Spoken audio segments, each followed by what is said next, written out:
Natalie, tonight the violence on Capitol Hill has sparked a lot of debate about law enforcement response and the racial divide in this country. NBC5's Christian Farr has that part of tonight's story. There is outrage after thousands of Trump supporters broke into the U.S. Capitol yesterday. If the mob were black, what would this have looked like? Northwestern professor Nicholas Pierce says the law enforcement response paled in comparison to events in June when peaceful protesters marching against police brutality were tear-gassed in D.C. so the president could take part in a photo op at a church. If the majority of this mob had been black, Christian, we would be instead talking about the Capitol Hill massacre.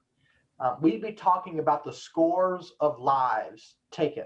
A Chicago area lawmaker said that the law enforcement response would have been different if the crowd was black and brown. I think it's fair to say if the protesters had a different skin color, this president would have had the National Guard there the night before. In a tweet, former First Lady Michelle Obama echoed something similar and wrote that during the summer, peaceful protesters were met with brute force, cracked skulls, and mass arrests. I believe that those people yesterday should be tried for sedition. They should be tried for treason. The Reverend Michael Neighbors says the law enforcement response to a Black Lives Matter march near the Lincoln Memorial this summer was much greater, and says yesterday's response was a clear example of white privilege. These terrorists were actually white. They stood to the side and allowed them not only to enter into the building, the Congress of the United States of America, but to desecrate it as well. In Evanston, Christian Farr,